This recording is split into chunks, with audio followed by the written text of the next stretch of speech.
안녕하십니까. 이번 시간에는 봄철에 오는 황사에 대해서 자세히 알아보겠습니다. 불과 얼마 전만 해도 황사가 아주 심하게 오면서 우리 목이 굉장히 아팠는데요. 그래서 이번에는 이러한 황사는 어디서 왜 오는지 자세히 알아보겠습니다. 개봉 박두! 그러면 가장 먼저 황사의 정의를 먼저 알아보겠습니다. 우선 황사의 정의라는 것은 사막의 작은 모래먼지가 강한 바람을 타고 대기 중에 퍼져갖고 하늘을 다 덮은 후에 그게 다시 서서히 떨어지는 걸 말합니다. 즉 다시 말해서 그냥 우리가 살고 있는 이 우리나라에서의 일반 모래가 날린 게 아니라 멀리 사막에 있는 모래가 우리나라로 오는 거라고 볼 수가 있습니다. 또한 참고로 과거에는 황사특보라고 하면은 황사주의보하고 경보가 있었지만 지금은 황사주의보는 존재하지 않습니다. 일단 이 황사주의보는 2017년도에 기해서 더 이상 발표하지 않고 지금은 미세먼지 주의보하고 경보를 발령하고 있고 다만 황사경보는 여전히 남아 있습니다. 그래서 황사주의보는 없지만 대신에 미세먼지 주의보하고 경보를 통해서 우리는 대략적으로 지금 밖에 미세먼지가 많다 적구나를 알 수가 있습니다. 또한 황사가 나타나게 되면은 다음과 같이 안개도 아니고 굉장히 약간 좀 뿌연 날씨가 나타나는데요. 지금 보시면 이렇게 뿌연 게 죄다 황사 먼지로서 되게 심하면 하늘 자체가 누렇게 변하지만 이번에 왔던 황사는 그렇게 누렇지는 않았습니다. 그렇지만 이렇게 누렇지는 않다고 해도 여전히 황사 모래 자체가 워낙 작기 때문에 우리 호흡기로 들어가게 되면은 폐에는 좋지 않다는 점 반드시 알아두시기 바랍니다. 자, 그럼 이번에는 황사가 발생하는 즉 황사 발원지가 어딘지 알아보겠습니다. 지금 우리나라는 여기 있는데요. 이 황사는 아주 멀리 고비 사막에서부터 오기 시작하고 고비 사막, 내봉고 초원, 커얼친 사막이나 황도 고원 등에서 발원을 하게 됩니다. 그렇지만 여기는 커얼친 사막이나 황도 고원은 좀 일단은 제외하고 주로 1번하고 2번 즉 고비 사막이랑 내봉고 초원에서 거의 80% 이상 발원해서 온다고 볼 수가 있습니다. 즉 다시 말해서 지금 거리상 굉장히 먼 거리인데 이게 강한 바람을 타고 우리나라로 날아온다는 것입니다. 그러면 과연 이게 왜 날아오는지 황사 발생 메커니즘을 보겠습니다. 일단 가장 중요한 것은 바로 여기 고비 사막을 중심으로 매우 강한 지상 저기압 혹은 하층의 저기압이 관동해야 됩니다. 그렇게 되면은 저기압의 전면에서는 상승 기류가 있고 저기압의 후면에는 다음과 같이 한레인 전선 후면에서는 하강 기류가 위치하고 있습니다. 이에 따라 저기압의 전면에서 상승한 모래 먼지가 강한 바람을 타고 쭉쭉쭉 들어온 다음에 한레인 전선 후면에 있는 하강 기류 구역에서 낙하를 하는 것입니다. 그래서 어떻게 보면은 황사라는 것은 그냥 상승 기류만 있다면은 그냥 위로 올라가고 끝나지만 이게 되려 뒤에 있는 하강 기류 때문에 위에 있던 황사 먼지가 곧바로 우리가 사는 이 지상으로 내려오기 때문에 그게 더 문제가 되는 것입니다. 더 쉽게 보자면은 일단 500헥토파스칼에서는 강한 수용 드로이더가 있고요. 그리고 이 전면에서 700헥토파스칼 부근에서는 아주 강력한 상승 기류가 존재하게 됩니다. 그 말은 저기압의 전면에서 상승 기류가 있어서 모래가 상승 그리고 이게 저기압의 강한 바람을 타고 장거리 이동 그리고 장거리 이동한 모래가 저기압 후면의 하강 기류를 만나게 되면은 이게 하강하여서 우리가 사는 이 지상을 중심으로 높은 농도가 나타나게 되는 게 바로 황사 발생 메커니즘입니다. 그럼 이번에는 황사를 예측하기 위한 가이던스를 알려드리겠습니다. 지금 이것은 굉장히 중요한 하나의 그림인데요.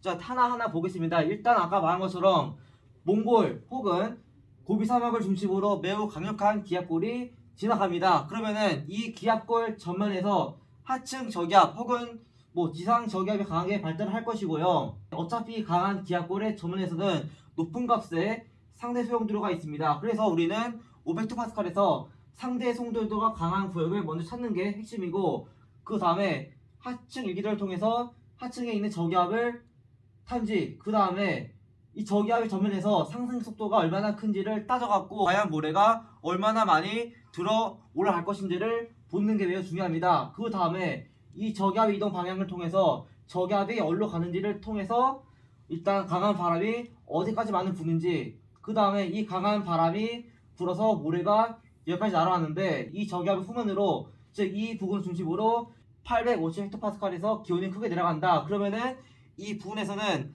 하강 기류가 매우 강해가지고 상공에 떠있던 모래먼지가 곧바로 이 부근을 중심으로 낙하를 하는 것입니다. 그래서 다음과 같이 먼저 상대 수용도를 통해서 저기압이 발달하는지, 그 다음 이 저기압을 통해서 상승 기류가 어디에 있는지, 그 다음에 저기압의 경로를 통해서 황사가 어디로 갈지, 그리고 하강 기류가 어딘지를 보는 것이 황사 예측 가이던스라고 볼 수가 있습니다.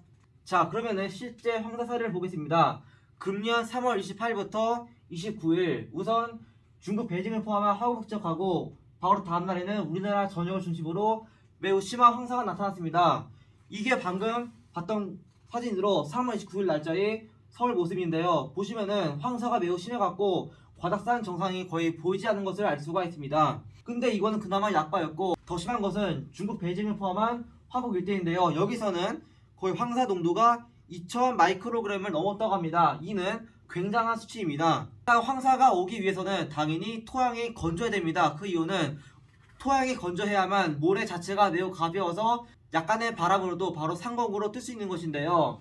일단 잘 보시면은 이것은 지금 올해 2월달 기온에서 1991년부터 2020년 즉 30년 평균 대 2월달 기온을 뺀 아노말리인데요. 당시 보시면은 몽골을 포함한 고비 사막 일대에서도 양의 아노말리가 굉장히 심하게 나타났습니다. 즉 그 말은 이 부분을 중심으로 기온이 높게 올라가면서 눈도 거의 덮이지 않고, 게다가 모래 자체가 매우 말랐고 또한 얼지가 않아갖고 약간의 바람으로도 곧장 하늘 위로 뜰 수 있는 조건이 마련된 것입니다.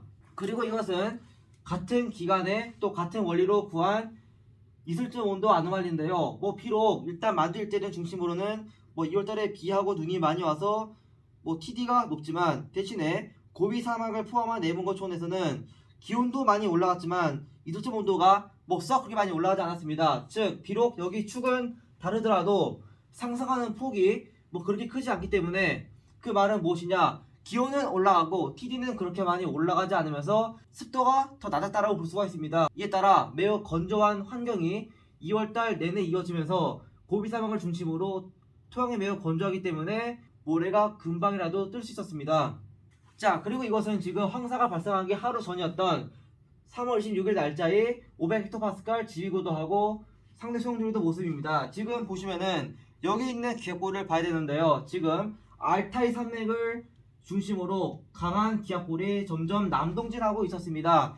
또 그 다음 24시간 후를 보시면은 여기 있던 강한 기압골이 이제 몽골 쪽으로 남하를 하였고, 지금 보시면은 몽골 일대를 중심으로 매우 높은 값의 상대 소용돌이도 값을 보이고 있습니다. 그렇게 되면은 여기 전면에서 지상 저기압이 강하게 발달할 것이고, 이 지상 저기압 중심으로 여기서는 상승기로, 여기서 하강기로가 발달하면서 이제 여기서부터 황사 모래 먼지가 상공으로 뜰 수 있는 조건이 만족되었습니다. 그 다음과 같이 보시면은 지금 강한 와도대는 여기에 위치하고 있고, 이 강한 와도대 전면에서부터 이 일대 중심으로 높은 값의 7헥토파스칼 상승 속도를 보였습니다. 그래서 여기 부분에 있는 모래 먼지가 곧장 하늘 위로 올라갈 수 있는 조건이 만들어진 것입니다. 또 이것은 바로 하층의 지위고도하고 또 전날의 지위고도를 뺀 값, 즉 지위고도 변화율입니다. 지금 보시면 여기 지금 칼라바가 지금 여기 TV 문제로 이상한데요. 자세한 칼라바는 블로그를 참고하시기 바랍니다. 우선 잘 보시면은 여기도 지금 원래 파란색 영역인데, 즉 몽골 일대를 중심으로 지위고도가 전날에 비해 크게 하강하였습니다. 또한 지금 이것이 바로 저기압 중심인데요. 이 저기압의 중심 저면에서, 즉 이 부분을 중심으로 엄청나게 강한 남풍 기류가 불면서, 즉 상승 기류가 위치하고 있었음을 알 수가 있었습니다. 또한 이것은 같은 시간에 등온이면 모습인데요. 지금 여기가 바로 상승 구역인데, 잘 보시면은 지금 이게 지금 벡터장인데, 지금 바람 벡터가 등압선을 가로질러서 불고 있습니다. 즉 여기서는 등압선을 가로지르는 남풍으로 상승 기류이고, 여기서는 하강 기류입니다. 또한 지금 잘 보시면은 여기가 지금 굉장히 색깔이 아늑다락한데요. 즉 여기서는 높은 값의 PBU를 보고 있습니다. 즉 여기서는 뭐냐면요, 대륙 건개면 접힘이 발생하면서 이 대륙 건개면 접힘이 발생한 이 전면을 중심으로 저기압성 순환이 강화되면서 엄청나게 강한 바람이 불어왔음을 알 수가 있고, 또한 이렇게 상승 기류가 있는 구역에서는 모래먼지가 곧장 하늘 위로 날아갈 수 있다는 것을 알 수가 있습니다. 또한 지금 이 그림은 아까 앞의 시간대보다 12시간 후인 3월 27일 밤 9시 모습입니다. 여기에 있던 강한 소용돌이도는 지금 고비 사막이랑 내봉고 초원으로 이동하였습니다. 그 말은 무엇이냐? 바로 여기 전면을 중심으로 매우 강한 지상 저기압이 있을 것이고, 지금 마찬가지로 여기 일대를 중심으로 엄청나게 큰 값의 상승 속도를 보이겠습니다. 즉 내벙고 초원에서 엄청나게 강한 황사가 발원했음을 알 수가 있습니다. 그래서 그 말은 무엇이냐면요, 몽골보다 내벙고 초원, 즉 중국발의 비중이 더 높다라고 볼 수가 있습니다. 그 다음으로 12시간을 추가해서 또 그린 그림인데요. 3월 28일 오전 9시입니다. 지금 잘 보시면은 여기 있던 강한 기압골은 지금 아예 전리 저기압으로 발달하였습니다. 즉 하층에서는 저기압이 있었고 상층에서도 기압골이 있었는데, 이게 하층과 상층이 서로 강화되는, 즉 대목이 발생하면서 아예 상층에서도 전리 저기압으로 지위고도가 와서 내려가게 된 것입니다. 근데 이것도 지금 중요한 게 아니라 여기가 지금 바로 지상 저기압이 있는 곳인데, 즉 여기서 상승했던 모래먼지가 곧장 지상 저기압의 후면 혹은 상층 수렴에 있는 이 지역을 중심으로 하강 기류가 발생하면서 곧장 지상으로 낙하한 것입니다. 그래서 잘 보시면은 여기가 바로 기온이 내려간 곳인데요. 즉 화구 일대를 중심으로 지금 기온이 크게 내려갔다는 것은 바로 여기가 바로 하강 기류를 말합니다. 일단 이게 약간 오해할 수 있는데요. 보통 하강 기류면은 기온이 올라갔다고 볼 수가 있는데, 지금 이것은 어떠한 층에서의 기온 변화입니다. 즉 하층에서는 기온이 내려갔다. 즉 그 말은 한랭 이류를 말하고, 한랭 이류라는 것은 곧 차고 밀도가 큰 공기가 그 층으로 왔다는 것이기 때문에 어떻게 보면 이것도 하강 기류라고 볼 수가 있습니다. 그래서 그 말은 무엇이냐, 여기에서 상승했던 모래덩어리가 바로 다음날에 여기서 곧장 하강하면서 베이징을 포함한 화북일지를 중심으로 고농도의 황사가 발생하였습니다.